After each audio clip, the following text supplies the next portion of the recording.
El día de hoy, o la noche de hoy, tenemos el gusto de tener con nosotros al doctor Eric Kimura Ayama, que es un médico internista, radiólogo, muy reconocido también por todo el trabajo que ha hecho en cuanto a cardiología, con especialidad en cardiología, en área de cardiología, radiología cardiovascular, en el Brigham and Women's, en el hospital en Estados Unidos. Y bueno, gracias, doctor, por su tiempo. Gracias. Excelente, gracias. Entonces vamos a platicar un poco sobre lo que se está empezando a hacer en algunos sistemas, que es evaluar la perfusión miocárdica por tomografía computada. Esto en términos generales requiere un desarrollo tecnológico, principalmente con tomógrafos que se denominan de amplia volumen de cobertura. Los objetivos que vamos a poder cumplir en este momento son tres cosas. Conocer por qué se debe de hacer imagen funcional, qué tipo de protocolos se emplean con este tipo de tomógrafos de amplio volumen, y finalmente cuál es la evidencia que hay al respecto en la literatura, y les voy a mostrar algunos casos de nuestra experiencia propia. Le comentaba yo a la doctora Beatriz, fuera de micrófonos, que nosotros llevamos prácticamente casi 3 años trabajando con este sistema de 512 cortes. En nuestra institución tenemos al mismo tiempo un tomógrafo de 384 cortes de otra casa comercial.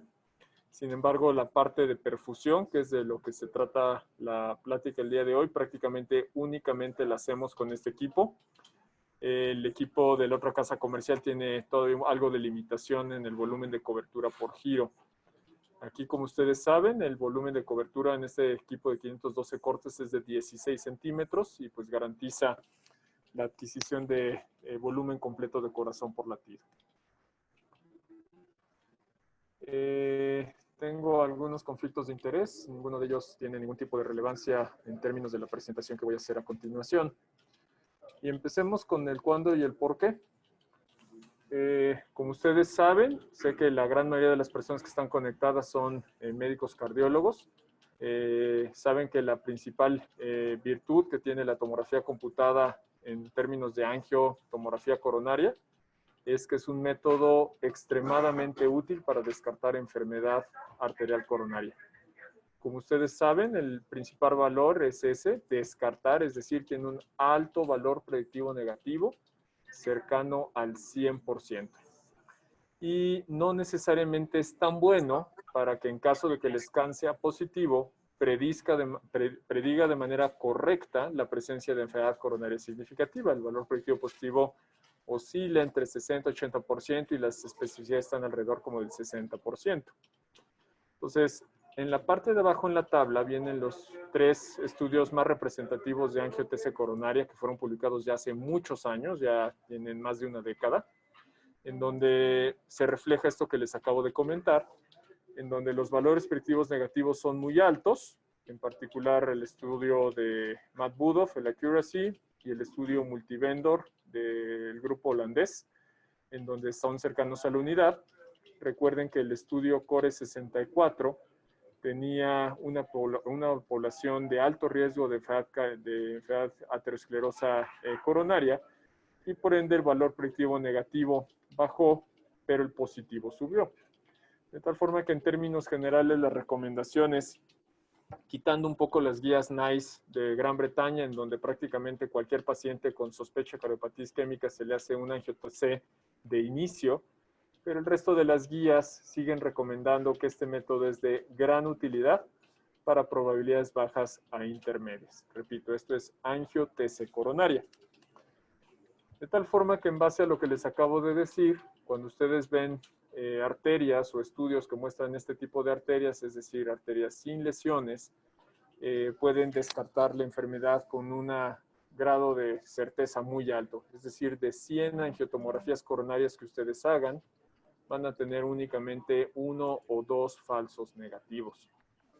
El problema principal es cuando no hablamos entonces de probabilidades bajas e intermedias, sino de aquellos pacientes que tienen prevalencias de la enfermedad más altas. Ahí definitivamente va a haber pacientes que van a tener enfermedad aterosclerosa, y ahí el desempeño del método predecir enfermedad significativa, como les decía, baja. Y este es el ejemplo. Es una tomografía que de 256 cortes hace ya muchos años en el Instituto Nacional de Cardiología, y que como ustedes ven el dataset del lado izquierdo, que son las imágenes en el plano axial, ustedes pueden reconocer que este paciente, voy a ir moviendo el video un poquito más lento, y quiero en términos generales que centren su atención hacia lo que es la coronaria del lado derecho. Entonces, en la coronaria del lado derecho, justo en este punto, hay una placa que es prácticamente concéntrica, calcificada, y que condiciona, a decir de su servidor, una estenosis, pues por lo menos mayor del 50%. La leyó a su servidor como el 70%. Y ahora vamos a regresar un poco a la circunfleja. La DEA en particular, este caso no me llamó ni tanto la atención, pero la circunfleja en este punto también fue leída por su servidor como una lesión de tipo significativa de más del 70%. ¿Qué es lo que ocurre? Ustedes ven el resultado del cateterismo. La coronaria del lado derecho, en el sitio donde les comentaba, había una placa que parecía o aparentaba ser significativa, prácticamente ni siquiera condición estenosis. Y en la arteria circunfleja, definitivamente esa lesión, prácticamente también concéntrica, sí genera una estenosis significativa en la interlínea de los segmentos proximal y distal de la circunfleja. Entonces, justamente este es el detalle de la angio-TC. Cuando empiezan a tener pacientes con prevalencias de enfermedades más elevadas, el desempeño no necesariamente es tan bueno como ocurre como en aquellos pacientes que tienen probabilidades bajas e intermedias preprueba. Entonces, aquí entra en contexto esa interrelación que existe entre la anatomía y la fisiología, es decir, entre las pruebas funcionales que lo que buscan es conocer el flujo que llega al miocardio contra lo que es el grado de estenosis angiográfica, en este caso por angio-TC. Entonces, esta interacción entre anatomía y fisiología es ciertamente compleja, lo van a entender muy posiblemente en la siguiente diapositiva, pero en términos generales, no necesariamente el hecho de que tengan estenosis de más del 50%, que en algunos estudios se toman como punto de corte para denotar significancia, desde el punto de vista de estenosis significativa, ya que el valor predictivo positivo va a correlacionar cuando se hace esto contra isquemia muy pobre, alrededor del 30 al 60%. Es decir, estenosis significativa con este punto de corte no necesariamente significa que van a encontrar ustedes isquemia en un estudio funcional. Y lo pasan también lo contrario. Pacientes que tienen estenosis consideradas no significativas, de acuerdo a esta revisión del doctor Dick Garley, pueden llegar a presentar isquemia y no con tanta infrecuencia. De hecho, en el estudio Ripcord que vamos a ver a continuación, este porcentaje se eleva hasta el 30%. Y la otra cosa que es importante hacer notar es que cuando ustedes como hemodinamistas guían las intervenciones basadas en información funcional, en este caso FFR, definitivamente se van a reducir las intervenciones en lesiones que no eran hemodinámicamente significativas, y esto eventualmente va a mejorar los desenlaces de los pacientes. O sea, van a ser una mucho mejor medicina. Y el estudio al que hacía referencia hace unos instantes es este, el estudio Ripcord. Es un estudio de hemodinamia muy interesante. Entonces aquí le hicieron cateterismo, es un estudio solo de cateterismo, perdón, y a todos los pacientes en donde había una estenosis, le hicieron la guía de presión. Y como punto de corte de esa guía de presión para denotar anormalidad, se escogió pues el internacionalmente ya empleado, que es punto 8. Y vean cómo aquellos pacientes que tenían estenosis significativas de más del 70%, solo la mitad de ellos iban a tener una FFR menor de punto 8. La otra mitad iban a tener FFRs por encima de este punto de corte. Muy interesante también es de que pacientes que tienen estenosis consideradas no significativas, entre rangos de 30 al 70%, más o menos una tercera parte de los casos, van a presentar alteraciones hemodinámicas desde el punto de vista de FFR menores a 0.8.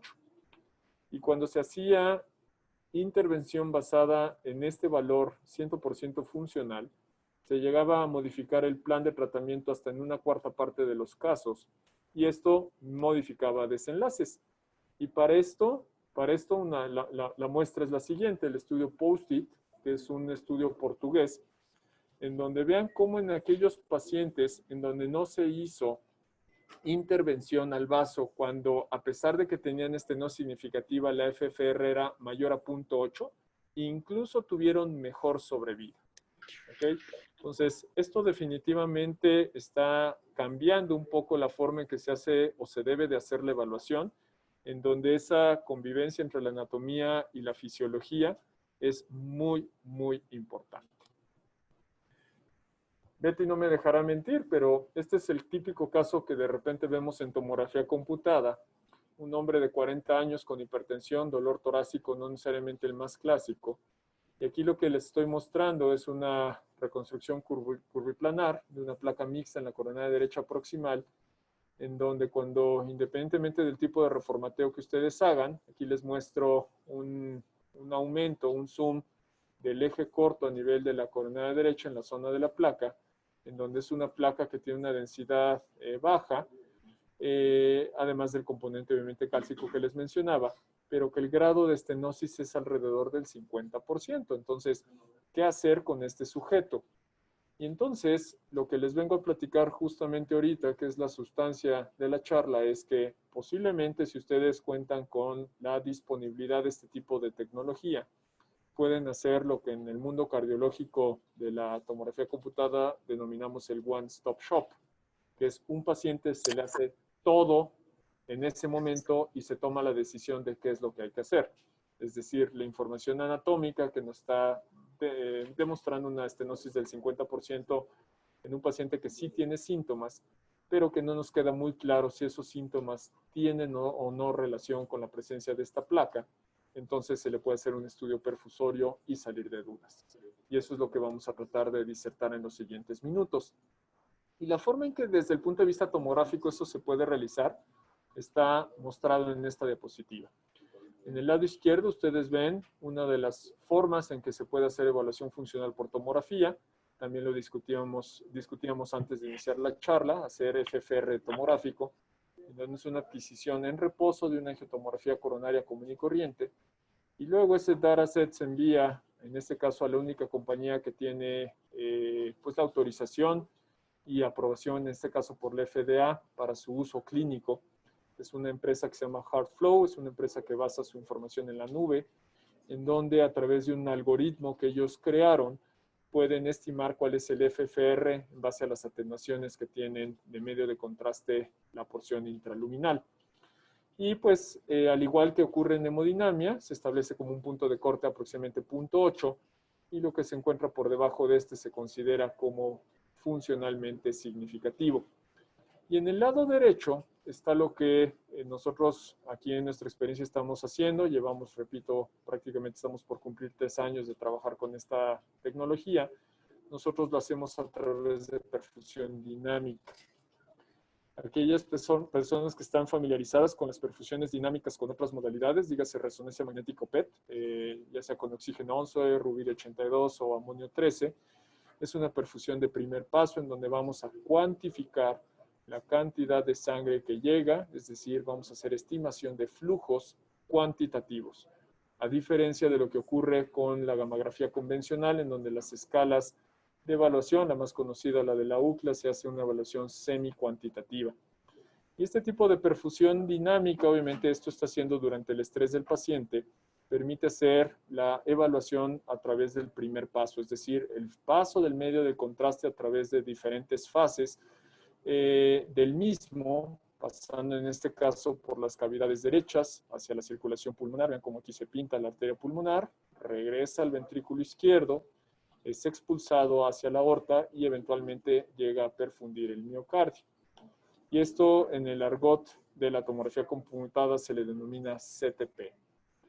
Cuando ustedes ponen en comparativa cuál es el desempeño de estas modalidades funcionales tomográficas contra la angiotomografía convencional, definitivamente el valor para predecir que las estenosis son significativas, existe un compromiso hemodinámico, es muy, muy diferenciado entre la pura angiotomografía computada con un grado de estenosis, repito, dependiendo del estudio que ustedes lean, del 50 al 70% de grado, contra las alteraciones funcionales, ya sea por CTP o FFR, en donde estas razones de verosimilitud son significativamente mayores que en la angiotomografía convencional. Y obviamente esas especificidades que les decía que están entre el 50 y el 60%, definitivamente en los estudios funcionales tienen una mejora muy, muy, muy representativa. Entonces los invito a revisar esta editorial que salió publicada el año pasado por el doctor Gianluca Pontone, quien es uno de los principales exponentes de la imagen perfusoria por tomografía computada, en donde hace una discusión de cuáles son estas diferencias entre las modalidades funcionales, FFR tomográfico y CTP. Esto finalmente, en resumen, son técnicas complementarias que van a tener desempeños similares. Y para muestro el estudio Perfection, en donde lo que se hizo es que se comparó contra FFR angioinvasiva y en términos generales las dos modalidades funcionales por tomografía, FFR y CTP, tuvieron en términos muy, muy generales un desempeño similar y que fue diferenciado desde el punto de vista significativo contra, en este caso, el área bajo la curva de la línea roja, que representa la pura angiotomografía convencional. Entonces, el sumar la información anatómica, angio-TC coronaria, con el estudio funcional, sea FFR, en este caso fue a través de la nube de HeartFlow, como les decía, o CTP, definitivamente las áreas bajo la curva muestran un mucho mejor desempeño. ¿Cómo se hacen este tipo de pruebas? Entonces, todo se basa en estas curvas en donde lo que se grafica son las unidades Hounsfield, es decir, la densidad contra el tiempo. Entonces se crean estas curvas que se llaman tiempo atenuación. En este caso solo estoy mostrando tres curvas. Una, la del medio de contraste que circula en la luz intravascular. La línea verde sería la curva del miocardio normal, es decir, no hay medio de contraste, se analiza el contraste, eventualmente perfunde al músculo cardíaco, alcanza un pico y posteriormente, como en cualquier otro tejido, se da un fenómeno de descenso de esta curva o lavado o washout. Y el miocardio anormal, el que suponemos que no está recibiendo la cantidad de sangre en cantidad suficiente, pues obviamente la densidad Hounsfield máxima va a ser menor que aquel miocardio normal. Obviamente muy diferenciado que la luz intravascular, ¿no? Entonces, esta diferencia que más o menos es de 50 unidades Hounsfield es lo que se busca identificar, pero a través de curvas tiempo-atenuación y hacer evaluación cuantitativa. Algo muy similar a lo que se hace para el estándar de referencia de esto, que es el PET-CT, en donde se hacen cuantificaciones, generalmente, repito, con oxígeno 11. Entonces, si ustedes hacen perfusión, se puede hacer perfusión estática, es decir, solo tomar una foto tratando de identificar esta delta, esta diferencia máxima entre la zona de máxima atenuación y la de menor atenuación en el miocardio anormal.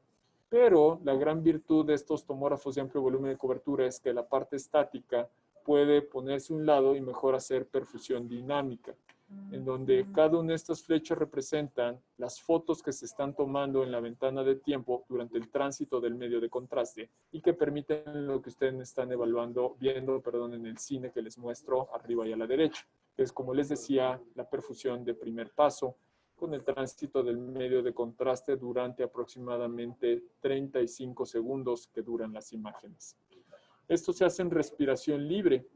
Ustedes dirán, bueno, hay pacientes que efectivamente no pueden aguantar la apnea, pero aunque ustedes no vean el movimiento aquí del diafragma, si se fijan, se ve perfectamente fijo, por así decirlo, la posición del corazón, a pesar de que fueron 25 fotos. Esto es porque este tipo de tomógrafos cuentan con programas, softwares, que hacen una reacomodo, hacen una compensación de este movimiento y que en términos técnicos se les denomina registro dinámico. El registro dinámico lo que pretende es quitar el movimiento de la respiración libre, que es una respiración muy suave, muy sutil y superficial, y que posteriormente se matiza o se elimina a través de este tipo de softwares especializados. Como les decía, en nuestra empresa contamos con dos tomógrafos de amplio volumen de cobertura. uno de la casa comercial alemana, el otro de General Electric, en donde la forma en que se hace la adquisición de los protocolos de perfusión dinámica es diferente. Vamos a empezar con la de la casa comercial americana, en donde son 16 centímetros de volumen de cobertura y cada vez que se ilumina ese rectángulo amarillo es que se está tomando la foto del corazón.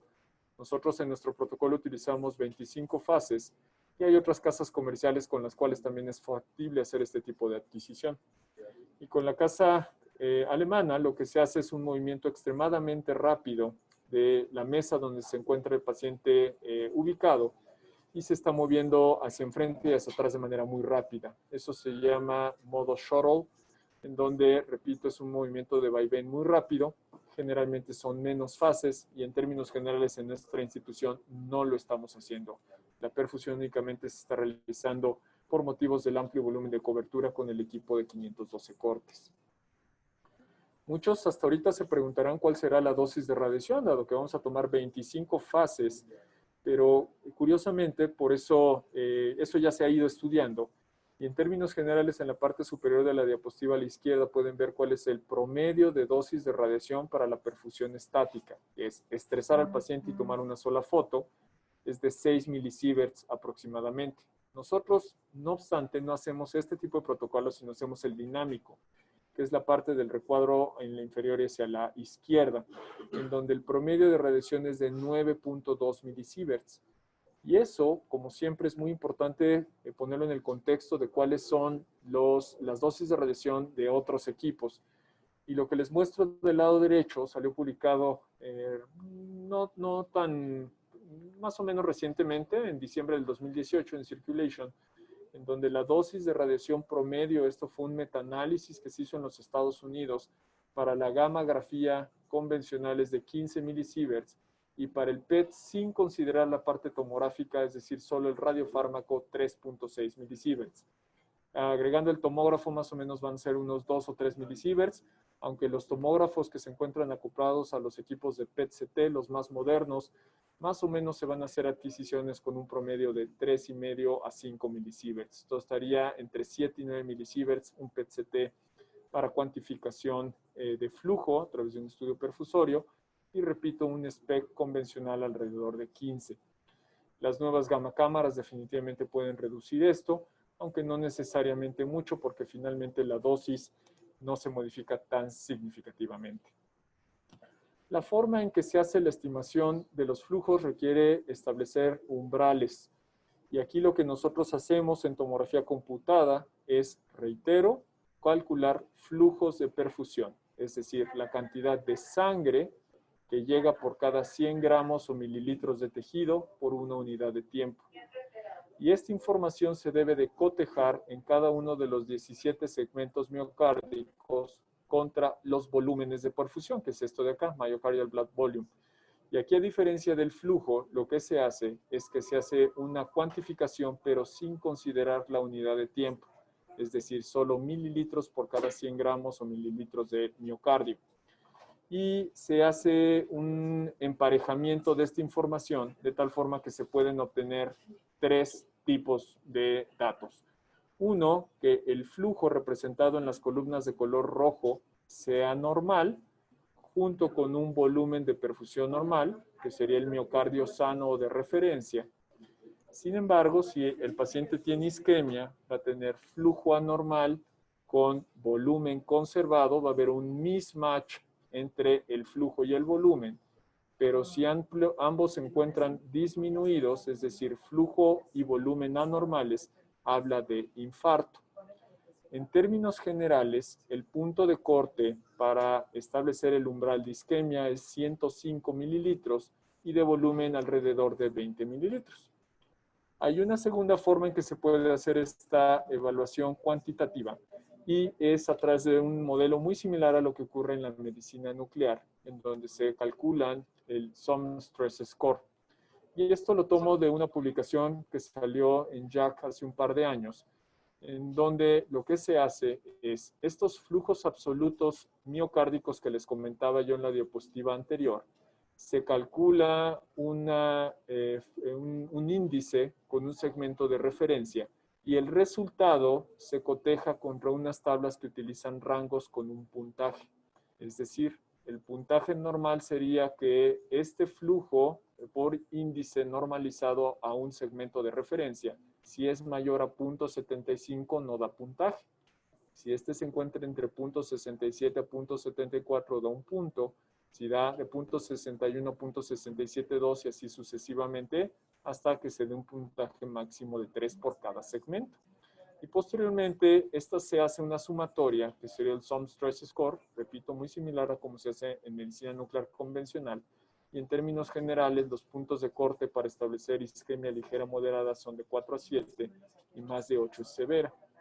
El ejemplo vamos a hacerlo con este caso de este paciente que tiene esta placa no calcificada en la DA, en donde pues parece ser significativa. Cuando se le hizo el estudio de perfusión miocárdica, de acuerdo a los datos del doctor Nakamura, el flujo de los segmentos anormales obviamente son los del territorio de la DA, un poquito también hacia el tercio apical, prácticamente en todos los segmentos. Y entre paréntesis están estos índices calculados para cada uno de ellos. Se hace la sumatoria de cada uno de estos y en este caso dio 12, es decir, esta lesión de la DA está asociada a una isquemia grave. Tuvo 12 puntos cuando el punto de corte es más 8. Esto posteriormente fue estandarizado y fue publicado por el doctor Jack. Esto ya es más reciente, esto se lo publicado el año pasado en Jack, en donde lo único que se hizo fue poner en una gráfica más o menos cómo se calcula este flujo de reserva de estrés. Y se estandarizó el sitio donde se tiene que tomar el segmento de referencia, en donde en esta caricatura que viene en ese artículo, en este caso se utilizó como segmento de referencia la coronaria derecha que no tenía lesiones y se comparó contra los flujos en el territorio, en este caso también de una lesión de la DA. En términos generales es lo mismo de Nakamura, pero aquí se establece que el segmento de referencia debe ser en un territorio distal. ¿Qué tipo de información está disponible ya al respecto sobre el desempeño del método? Empiezo con este metaanálisis que salió publicado en Circulation ya hace varios años, en donde incluso con tecnologías no necesariamente estado del arte en relación a lo que contamos hoy día, se hizo un análisis comparativo entre las diferentes modalidades. En términos generales, como ustedes ven en estas áreas bajo la curva, en estas curvas ROC, lo que son los estudios de resonancia magnética, PET-CT y tomografía computada con protocolos de perfusión, tuvieron áreas bajo la curva significativamente mayores que el desempeño de la ecocardiografía con estudio de perfusión, en este caso ecodobuta, o estudios de gammagrafía convencional. Vean cómo los estudios, las áreas bajo la curva de este metaanálisis de la ecocardiografía es de 0.83, del espectro 0.82, mientras que de las tres modalidades seccionales, dígase reso, PET y tomografía computada, fueron de 0.93. Y es extremadamente obvia la diferencia entre el desempeño de estas modalidades con la gammagrafía y con la ecocardiografía con dobutamina. Este otro estudio es algo similar, solo que aquí ya incluye como parte del estudio funcional al flujo de reserva funcional tomado por tomografía computada en reposo, en donde nuevamente el estudio funcional es mejor que los estudios convencionales, dígase angio-TC coronaria sin estudio funcional o la gammagrafía. Nuevamente las áreas bajo la curva fueron ciertamente muy diferentes en las modalidades funcionales en relación a las modalidades convencionales. Otra muestra es este estudio, es un estudio de perfusión dinámica, publicado justamente, es la experiencia inicial del doctor Gianluca Pontone, en donde, como ustedes ven, se emplearon tomógrafos de amplio volumen de cobertura, el mismo tomógrafo que les llegará a ustedes, en donde las dosis de radiación se han mantenido extremadamente bajas. A esto hay que sumar únicamente 2 milisieverts de la dosis de radiación promedio para una angio-TC coronaria, para que tengan la fórmula de la parte anatómica más la funcional, más o menos alrededor de 7 milisieverts donde está radiando. Y nuevamente el estudio de CTP se comparó contra el estándar de referencia FFR invasivo, se lo he publicado el año pasado. En este estudio, la angiotomografía computada, ese dataset fue enviado al HeartFlow para que se hiciera el cálculo del FFR por tomografía computada en reposo Y también se comparó en otro grupo la información de la angiotomografía convencional más el CTP perfusorio dinámico. Y en términos generales, los desempeños diagnósticos fueron mucho mejores para las dos modalidades funcionales FFR y CTP en relación a angiotensina coronaria. Y obviamente, si ustedes mezclan ambas modalidades funcionales con la angio, todavía el resultado mejora. Entonces, es ciertamente muy importante, nuevamente poniéndolo en curva ROC, las curvas que tienen la mejor área bajo la curva son las curvas funcionales, con valores significativamente superiores a las pruebas convencionales. Regresemos entonces un poco al caso con el que empezó esto y ya vamos entonces a platicar un poco sobre los casos que su servidora tiene oportunidad de revisar. El hombre de 40 años con hipertensión de dolor torácico atípico, con esta placa del 50% en la coronaria derecha, le hicimos un estudio perfusorio y la perfusión fue completamente normal. Este paciente fue a tratamiento médico. ¿Okay? Entonces es de esas cosas que ustedes pueden hacer de manera simultánea. En el mismo momento en que se está haciendo la tomografía angiográfica, la parte anatómica, se puede hacer la parte funcional. Este es otro caso. Vean también el valor ahora de la anatomía para entender un poco los hallazgos que se encuentran en las imágenes funcionales. Un hombre de 72 años, ya conocido con cariopatía isquémica, estaba revascularizado. En ese momento estaba asintomático y se hizo una evaluación prequirúrgica ya que le iban a hacer una cirugía. Lo que ustedes ven acá, la representación en el ojo de buey, es únicamente los 17 segmentos de Cerqueira, en donde, como yo les decía, el punto de corte para estimar isquemia por tomografía computada son 105 mililitros por cada 100 gramos de miocardio por cada minuto. Y en términos generales, aquí en la escala de color, pues toda el área azul, pues tiene justamente o cumple con esas características de isquemia.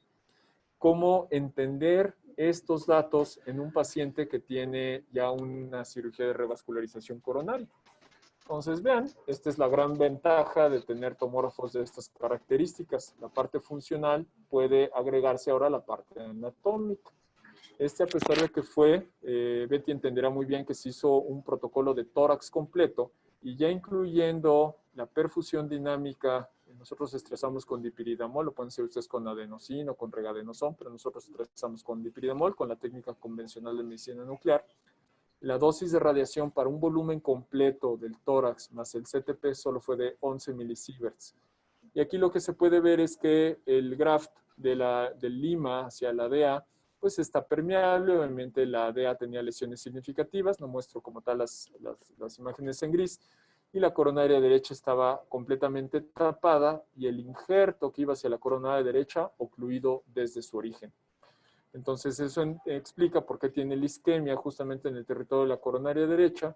Tiene también algo de isquemia en los territorios basales y anteroceptales a nivel de la base, que se explicaría justamente por la lesión de la base nativa de la DA antes del touchdown del bypass del lima a la DA. Entonces son de esas cosas que, repito, pueden hacerse con la tomografía.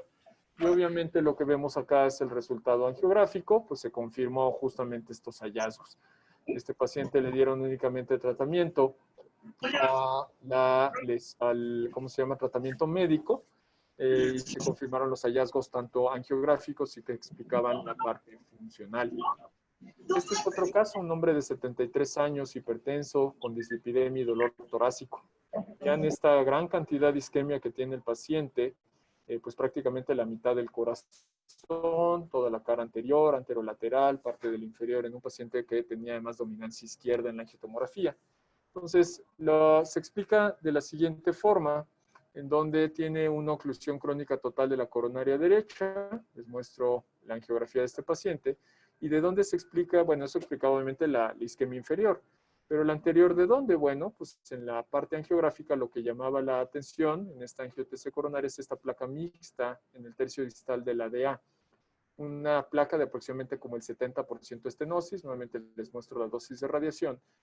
Y entonces la parte inferior, reitero, fue por una oclusión crónica total de la corona derecha y la DA a través de esta lesión distal.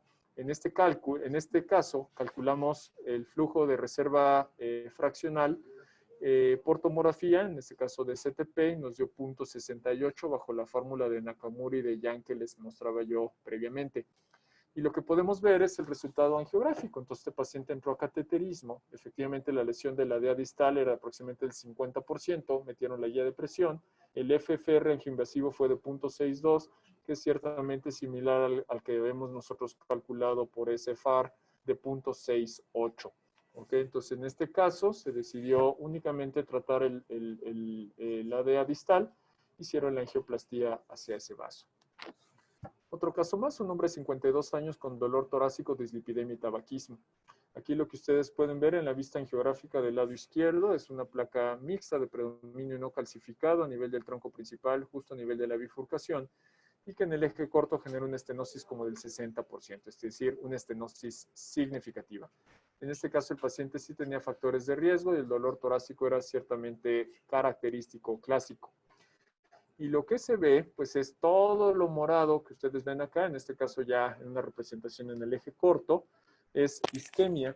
Y nuevamente el volumen era normal y los flujos que estoy mostrando aquí con esta imagen ya sombreada es la zona de la isquemia que estaba condicionando la lesión del tronco principal. En este caso hicimos el ejercicio del cálculo de acuerdo a como fue originalmente descrito por el Dr. Yang. Hicimos un Sum Stress Score en base a SFR con punto de corte de 0.75 menos para ser considerado anormal. Y la sumatoria del puntaje de este caso dio una isquemia grave de más de 8 puntos. En este caso, el paciente igual fue llevado a cateterismo, se le colocó, se confirmó la zona de estenosis a nivel de la bifurcación del tronco principal, se le hizo la angioplastía y el resultado angiográfico final fue un flujo TIMI-3. El paciente obviamente mejoró de síntomas.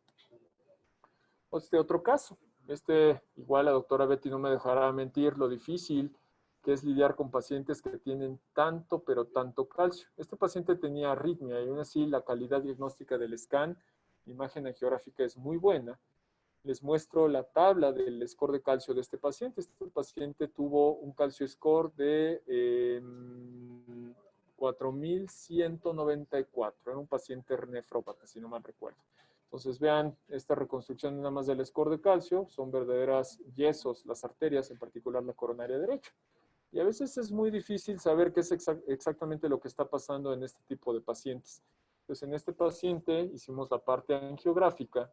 Definitivamente tenía algunas lesiones que parecían ser significativas, tanto proximal como distal, sobre todo la distal. Este es el eje corto con un cierto aumento de esta lesión. Y hicimos también un estudio perfusorio. El estudio perfusorio demostró justo la isquemia en la cara inferior, que era justamente el territorio de la coronaria derecha. Y si se fijan, también tenía bastantes calcios en el resto de los vasos, sin embargo, ahí los flujos de perfusión fueron completamente normales. Reitero, el punto de corte son 105 mililitros por cada 100 gramos por minuto. Este es otro caso, lo hicimos justamente el día de hoy. Él es un médico de 69 años, empezó a quejar de extrasistolia ventricular frecuente. Estas son unas reconstrucciones que ya se pueden hacer también con esta plataforma, se llama Illumination, son reconstrucciones o renderizados fotorrealísticos, similares a los que en su momento fueron descritos por la primera casa comercial que lanzó esto al mercado, que fue Siemens. Pero esto ya también se puede hacer con otras plataformas, en este caso con la plataforma americana. Y lo que ustedes pueden ver aquí es el árbol coronario, obviamente el renderizado del corazón, y llama la atención esta cierta como ectasia que tiene la coronaria derecha. Cuando hacemos la imagen curviplanar, entonces tiene estas placas acá y en realidad no se le ven zonas de estenosis que fueran consideradas significativas. La que posiblemente tenía un poco más es esta placa mixta en la interlínea de la coronaria derecha media hacia la distal, en donde la estenosis en el eje corto era más o menos como del 40-50%. Sin embargo, teniendo en mente la información del estudio Ripcord que les comentaba, se tomó la decisión de hacerle un estudio de perfusión dinámica a este paciente. Lo estresamos, les repito, con dipiridamol y se denotó que existe isquemia justamente solo en el territorio del vaso que tenía la ectasia. Más o menos el diámetro de la coronaria derecha máximo fue de 6.5 milímetros contra segmentos de referencia de 3, es decir, tenía el doble de calibre. Y a pesar de que no tenía una significativa, sí tenía esta lesión, repito, como del 40-50%, así que eventualmente a través de disfunción endotelial podrían explicar la isquemia que tiene este paciente. Una isquemia muy obvia, con puntos de corte, repito, de 105, estos estaban en el rango de los 70. Entonces, estamos listos para hacer la perfusión dinámica. Posiblemente si ustedes tienen la tecnología, la respuesta será sí. Obviamente esto es algo que depende en gran medida de que se tengan tomógrafos de amplio volumen de cobertura. Pero si ustedes llegan a tener este tipo de tecnología, es obvio que si bien tienen que pasar y sobrepasar esa curva de aprendizaje, eventualmente creo que la tirada que se tiene con este tipo de equipos es que se puede hacer el famoso one-stop shop. Es decir, tener la información pronóstica a través del score de calcio, tener la información anatómica a partir de la angiotomografía de arterias coronarias y la información funcional a través de los estudios de perfusión dinámica con el agente que ustedes deseen emplear.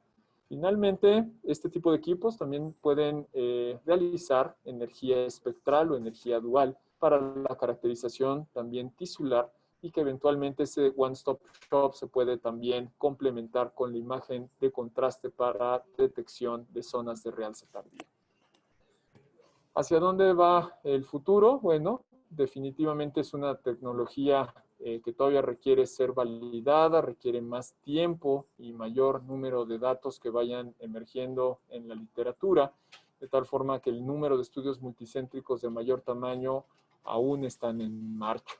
En particular, el estudio al que estoy haciendo referencia, el estudio SPECIFIC, que es un estudio multivendor, multicentro, en donde se está justamente comparando este método con el estándar de referencia y se están haciendo seguimientos a la par.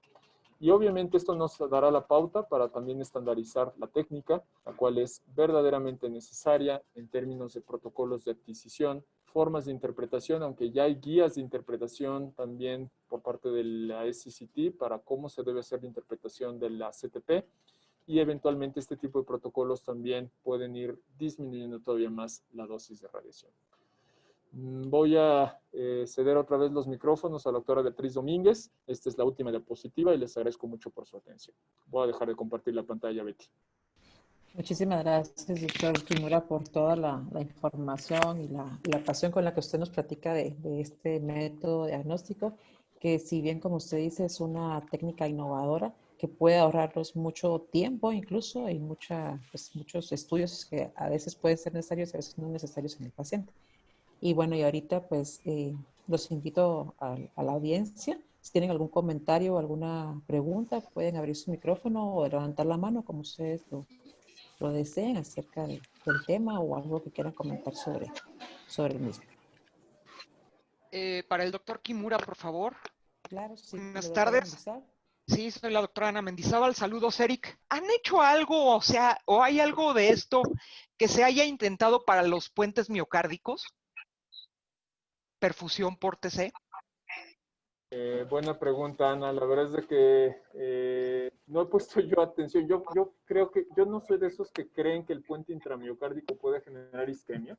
No lo he buscado intencionadamente, pero posiblemente si de repente veo zonas de isquemia que no puedan ser explicables por la presencia de zonas de estenosis por placa, creo que es una buena recomendación tuya ir a buscar intensivamente puentes intramiocárdicos que, como tú sabes, son extremadamente frecuentes Así encontrar. es.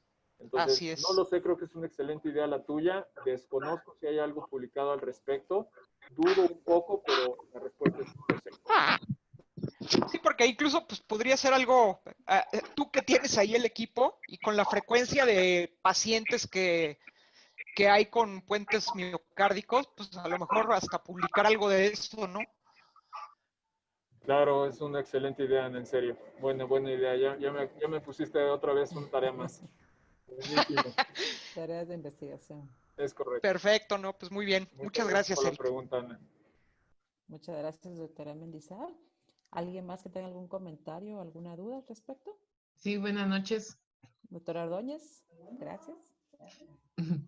Ahí respecto a costo-beneficio al hacer estos estudios de perfusión, ¿qué tanto, en su experiencia, pues, hablando en lo privado, ¿verdad? En el sector privado, qué tanto puede ayudar, eh, tomando en cuenta esto, si hacemos un estudio ya más dirigido con perfusión? El plagaje puede tener al mismo tiempo. En términos de costos, su servidor, obviamente no hay ningún centro en México. No hay, de hecho, muchos centros en México en todo tipo de cosas. Entonces nosotros decidimos más o menos colocar el precio de esto alrededor de $1,000 en nuestro medio. Obviamente con la ventaja de poder obtener información, reitero, no solo funcional, cuantitativa, sino en algunos escenarios, reitero, es complementaria a la información y puede ser muy útil para tratar de establecer estas correlaciones y estas interacciones entre la anatomía y la fisiología. Entonces, no le podría contestar de otra forma de que cuánto está en el medio, porque pues, nosotros somos el único medio que lo hace, pero decidimos nosotros más o menos apostar a que sea un mercado más o menos similar al de la gammagrafía. Bueno, gracias, doctor Ordóñez. ¿Algo más que querías comentar, mamita?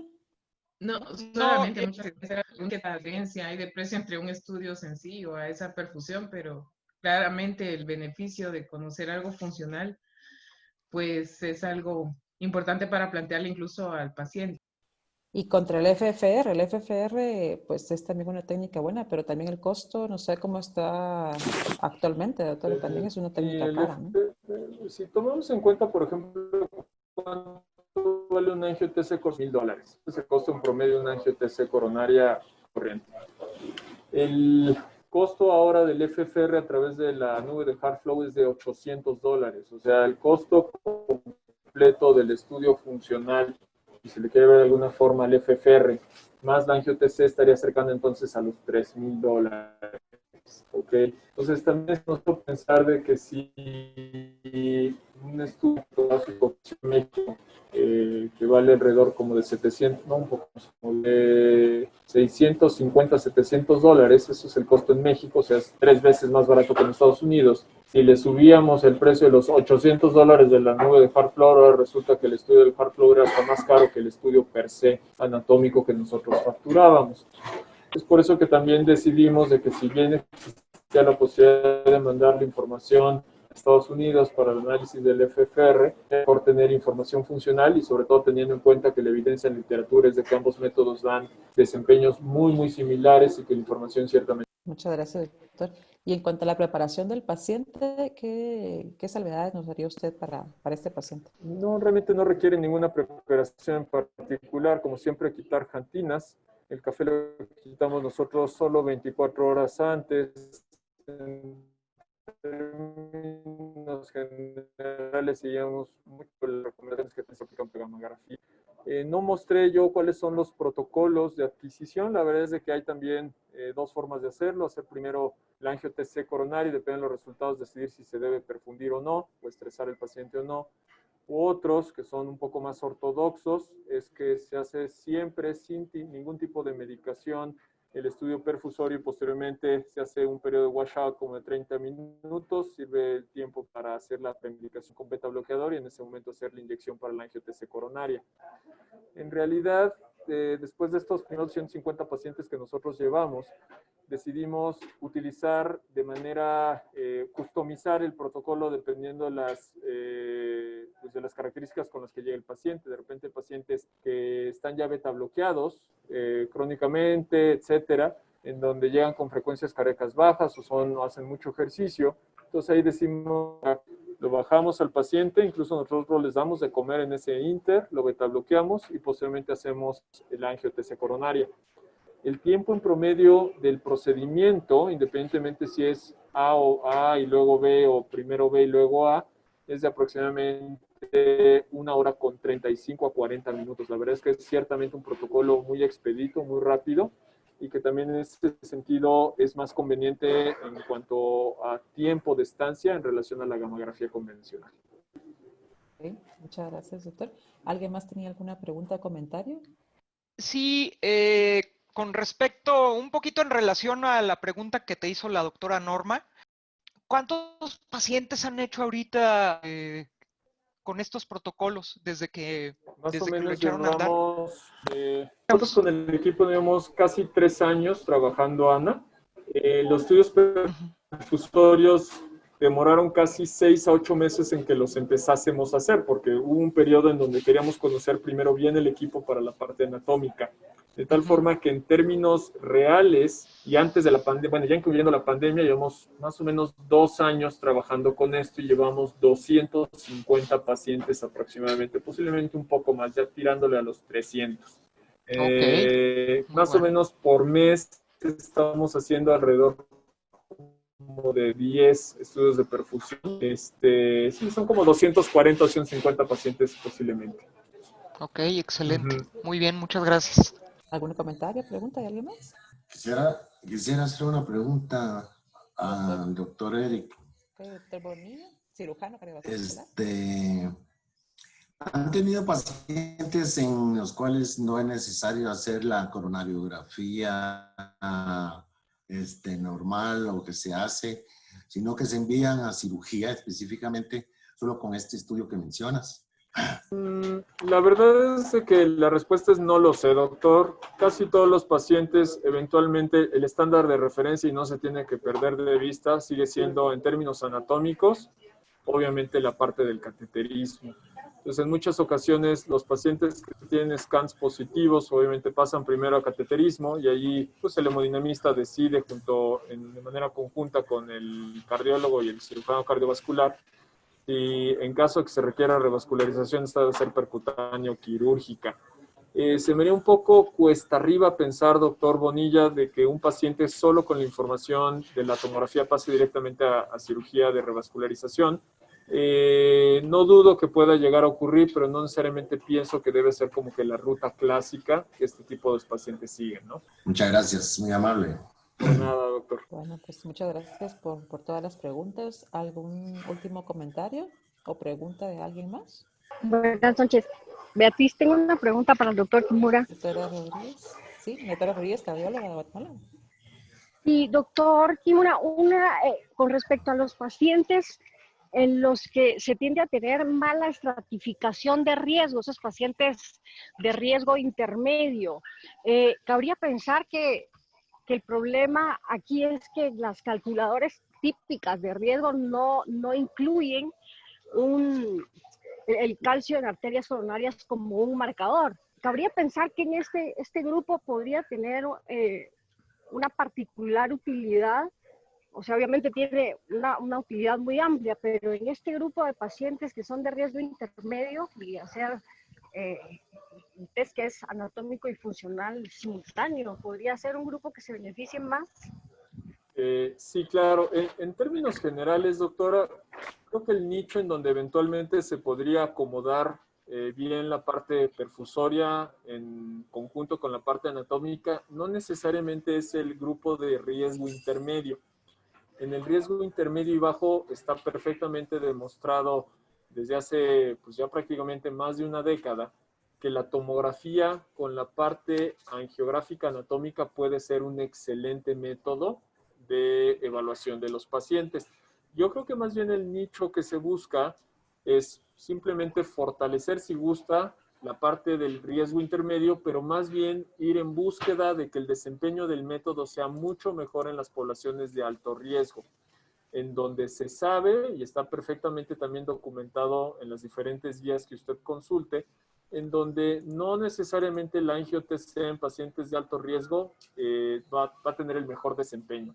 Yo creo que más bien ahí sería el nicho en donde las pruebas funcionales puedan ser definitivamente superiores, y obviamente funcionales yo me refiero en este caso en tomografía, porque obviamente en el resto de las modalidades ya está perfectamente bien establecido que la prueba funcional en pacientes de alto riesgo es la ruta a seguir, ¿no? Entonces, yo reitero, yo quisiera pensar que la forma en que se está acomodando estas nuevas metodologías tomográficas van orientadas a los pacientes de alto riesgo, no a los de riesgo intermedio. Gracias. Bueno, pues muchas gracias de nuevo, doctor Kimura. Yo creo que su exposición fue muy clara de todas las ventajas que podemos tener con este método de diagnóstico, principalmente en aquel paciente que nos queda aquel paciente que tiene riesgo, la placa moderada, intermedia, que no sabemos si realmente va a tener o no va a tener isquemia, como usted bien dice, en un solo estudio podemos obtener datos tanto anatómicos como funcionales y pues obviamente aligerar todo el proceso de diagnóstico y tratamiento del paciente a futuro. Pues gracias a todos también por su presencia, gracias a Margarita también por ayudarnos a organizar esta plática y pues los dejo en manos de Sergio para que pueda terminar.